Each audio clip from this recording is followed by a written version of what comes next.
This is what happens to your body when you drink ice water.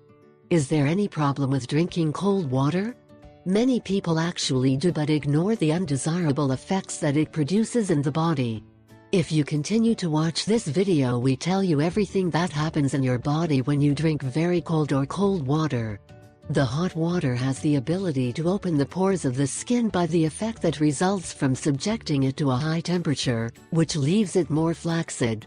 Instead, cold water has the opposite effect, that is, it closes the pores and causes the skin to contract and harden. What we have just explained in a very general way is what also happens with the digestive apparatus when we incorporate cold or cold water.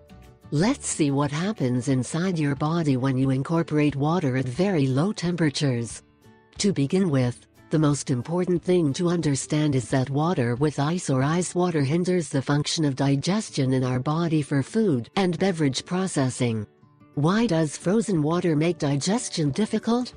Because water at very low temperatures or freezing produces contraction of the blood vessels, and this restricts the body's ability to metabolize food, so the absorption of water is also hampered.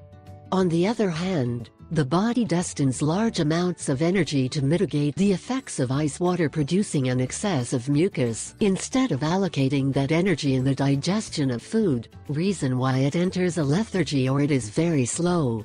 Drinking ice water does not allow the dissolution and burning of bad fats from certain foods, which causes them to accumulate, and to maintain this habit, a consequent rise in weight. And remember, proper digestion is very important to our health. Stop drinking cold water, do it for your health.